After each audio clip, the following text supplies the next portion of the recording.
I invite on stage our next presenter, Mr. Kaushik Seal, General Manager, Far East North Solutions, and will have his presentation on decarbonization and its impact on commercial shipping. Thank you.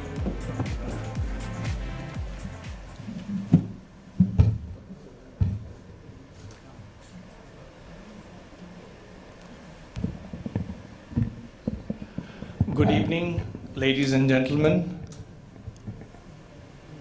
I am completely amused to see the enthusiasm and the level of participation at 6:15 in the evening, right? Right from morning 8:30 when I stepped in, and some of you, of course, would have been here much before that, and to see a room almost full, 75% at least, it's very, very encouraging, right? So I would like to thank Marix Media, Captain Kamal, and CK Sir for their unique contribution for these academic conferences, right? So I think it's the academic content and that jest for learning which probably would have kept some of you here, but I'm glad. Okay, so how does a tech company contribute to the commercial success of shipping, right? Some of you may feel that how come green tech solutions can form part of helping the commercial angle, right? But that's exactly what we do in NIOD.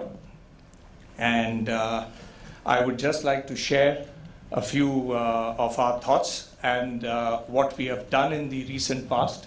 Just like to give you a wrap-up of the kind of stuff which we have done. So green tech actually would help our path to net zero.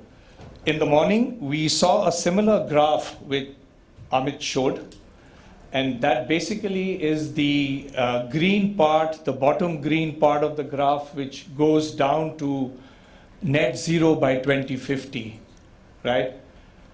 What does that mean? It means that whatever the world is going to sort of use in terms of energy, that has to be accounted for already before it hits the consumption. It means that whatever we are going to use, it should have already been carbon neutral. That's what net zero means. And in order to achieve that by 2050, we see this green part, that's the green fuels or the alternate fuels, the biodiesels, the ammonias, the methanols, the hydrogens of the world. That would form that part of green, right? This outlook is, of course, as per the Merce McKinney Moller Center for Zero Carbon Shipping based in Copenhagen. They have done this survey, and the outlook is very similar to what DNV has presented in their maritime outlook for 2050. However, there is a 50% component which you see on the top, which is this gray and green lines, the shaded area. That's the portion which requires energy efficiency solutions. So unless you provide and invest in energy efficiency solutions, you would not be able to attain net zero by 2050. So that's what the main sort of gist of this slide is, right? The rising fuel prices have also made this investment in EES, which is the energy efficiency solution, very, very important. So the new technologies is actually all the old technologies which we used once upon a time. Wind sails, yeah. Rotors again, which will use a bit of wind, yeah. Air lubrication in its purest form. So we are going back to our roots of how shipping started from our earlier days of sailing, sailboats and wooden ships. So NIOD, that's the company which I represent. We have been in dialogue with over 80 or 90 owners now. And till date, we feel that very few owners have actually exploited and harnessed this particular energy efficiency solution. So a lot needs to be done. So how do you know which technologies we should consider moving forward? So there is a plethora of these technologies available, and I would just like to show a few of them which we have used in helping the shipping community move forward.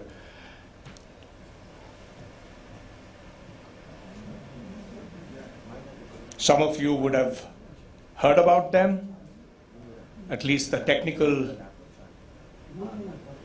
part of the competencies you would know. And these are the novel technologies which are in the fray now. So the investment range is a bit on the higher side. So if you're looking at air lubrication, although it provides a 7 to 12% saving, but it costs you 1.5 to 2 million. Then you got rotor sales. Depending on the size of the sales, it will give you 5 to 16%. But of course, the investment is slightly higher, 2 to 4 million. And then of course, a lot is being done on the carbon capture, which is of course the last end of the technology. Whatever carbon you need to emit, you just need to capture that and put it back wherever, either back into sequestered oil wells, or you just capture it. So these are some of the stuff which we are working on a very regular basis, and our work on 20 to 50K deadweight vessels, bulk carrier vessels, have shown a 17.8% fuel savings. And that's the distribution which we have summed up. So this is about 50 odd vessels on which we have done work on in this range.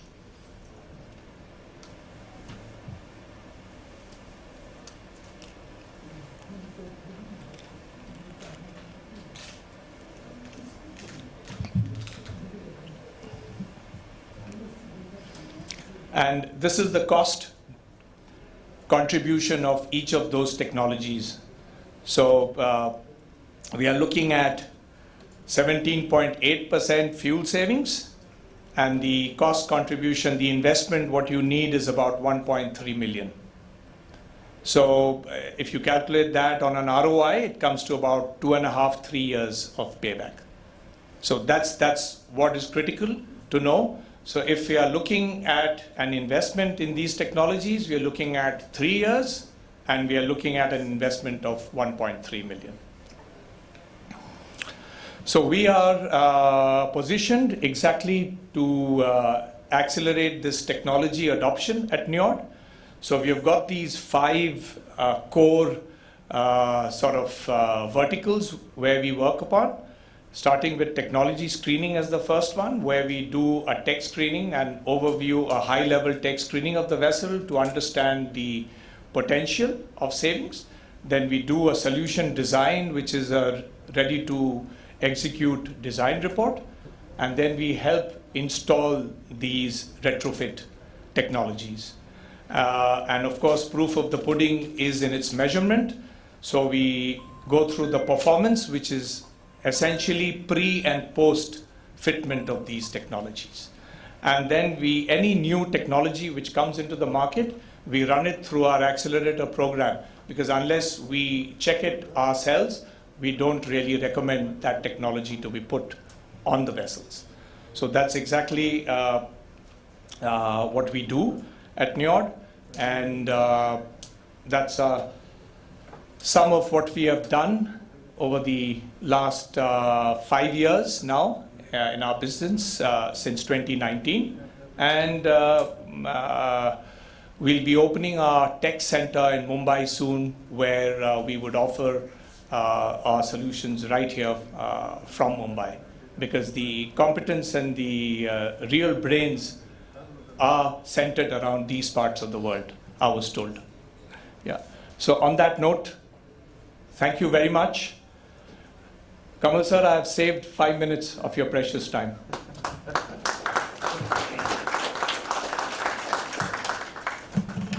Now he gets 2 bags.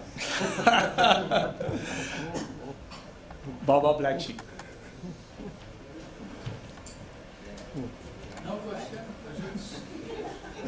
Of course, if there are any questions, I'm sure. If there's questions, he gets no bag. If I don't answer it, sir.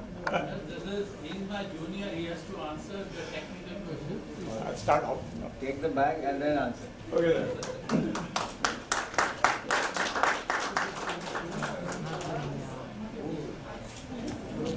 Thank you, sir. Questions? Kaushik, that's a fantastic presentation. The only thing I want to ask, how is it different from Wärtsilä? Because all the ESTs that you have mentioned here, exactly in a similar circle it shows in the Sanjay Verma's presentation also.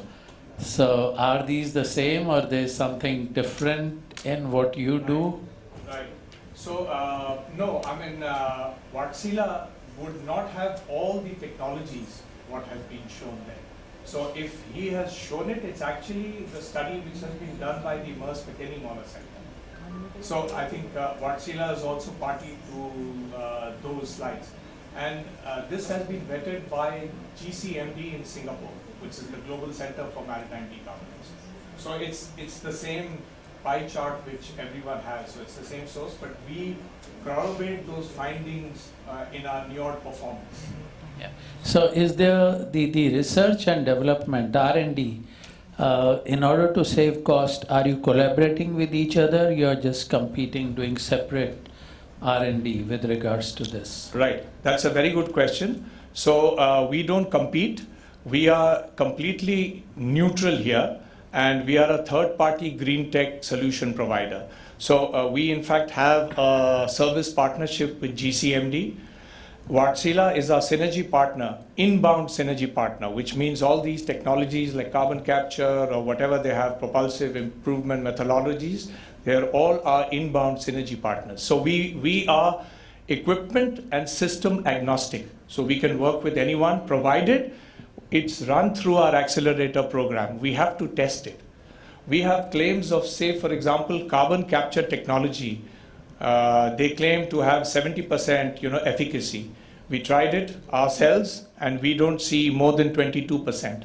So we have gone back to the OEMs and said that this doesn't work for, at least on the vessels on which we have tried. That's a great example of collaboration, which I think the other areas for green shipping should also emulate.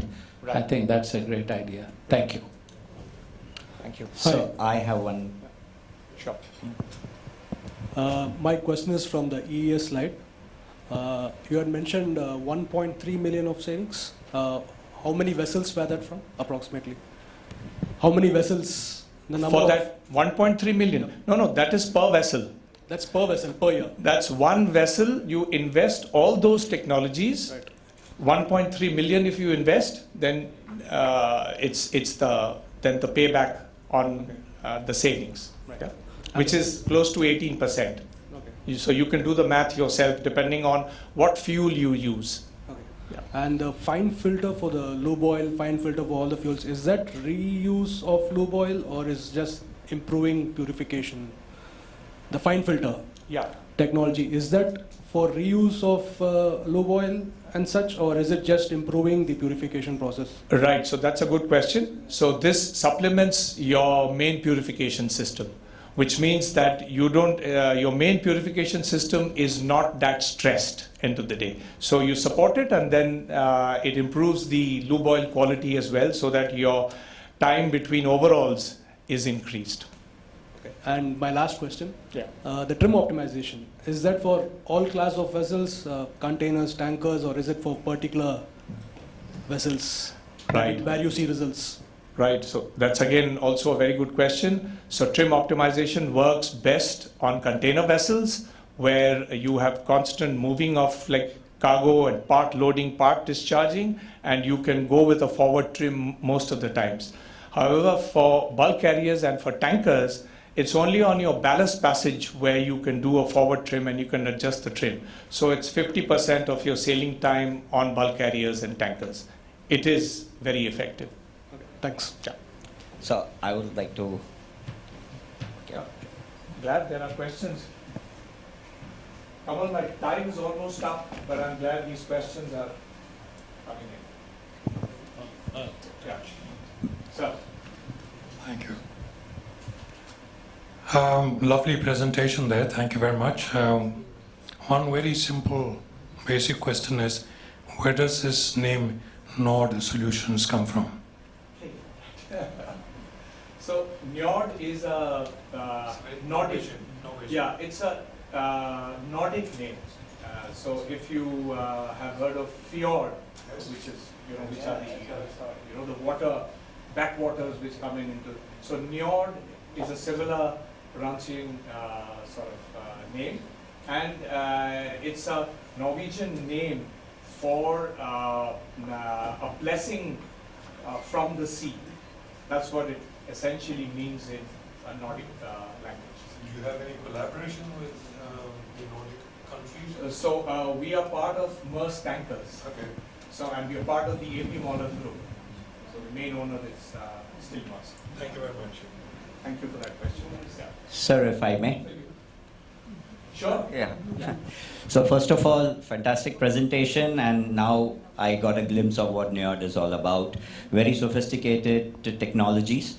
My question to you, sir, is as we are inching closer towards the net zero 2030, these technologies come at a very expensive price. What do you think that as and when we are coming closer towards the deadline, would these technologies from the legal perspective will have to be implemented by all the ships?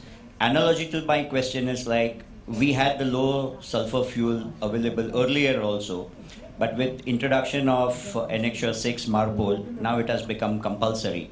So do you think that these technologies over the period of time, as and when we are inching closer towards net zero deadline, will have to be compulsorily implemented by ship owners?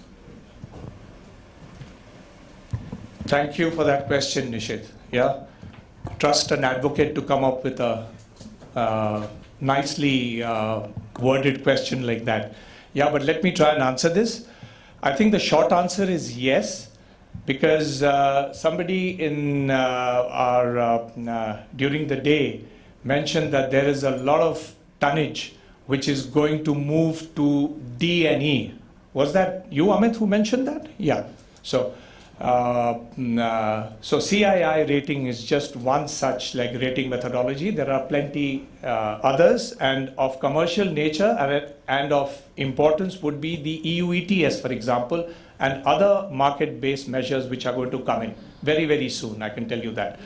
So what that means is, of the 55,000 ocean-going vessels, and now you can imagine this, about 20,000 would eventually fall in the D or E zone after 2030, which is then what, 6 years from now. How do we deal with that tonnage?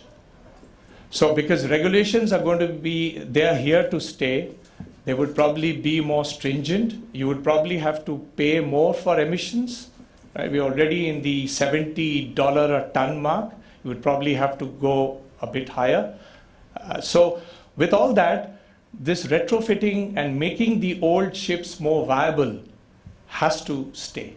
So we are trying to prepare and work in those lines, getting the yards ready. So we also have a tie-up with a lot of yards. So Jagmeet sir, just to answer your query, we are in synergy with a lot of yards because we are trying to tune them for retrofitting. They are not really used to it as such. They do it on a case-to-case basis, but it will be now sort of factory-fitted, retrofitted. That's what we are trying to look at. Thank you. Yes, sir. Dinner break? Yes, Sir, one small One small question I would like to ask you. You spoke about 1.3 million US dollars. That is on which segment of bulk carrier? Yeah, I mentioned that, right? I said 20 to 50K. Supramax? Actually, 25, yeah. Handy size? Yeah, so it's a mixture of handy and So, but that cost is same for a handy as well as Supra? yeah, it's a range, but we took an average. Some is like less because these cost of technologies, whether it's a big vessel or a small vessel, it's almost similar, unless you go into But then- Newcastle Max but and then then when you speak about earnings and getting that money back Right. and becoming net zero profit money wise, not net zero. yeah, so carbon that's wise. ROI, return on Yes, investment. when we speak Right. on that, then there is a difference between earnings of the two segments. Handy size charter rate is different. They are all experts in this room. True. I am no expert. True. Handy size earning is something different. Supramax earning is something different. Right. So if you say that this money will come back within 3 years, it might take more for a handy size. It might take less for a Supra. And if the cost of technology is same for a Cape size also, it might come very soon. Right. So thoda ye this will Right. match. We have to sit and matlab. Can I just answer this? So when we look at an ROI, it's purely based on the fuel oil consumption. It's purely based on the fuel oil consumption, what the vessel consumes on fuel versus the savings. So when I talk about 18% savings, 17.8% savings on the slide, that's basically the fuel oil savings.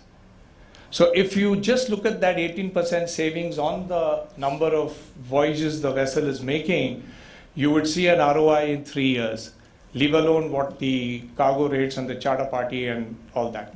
That's a separate equation. Just on fuel, you would get an ROI. The amount which you spend on fuel, which is about 60% of the operating cost of the vessel, you would get your ROI in 3 years. That's what our punchline is.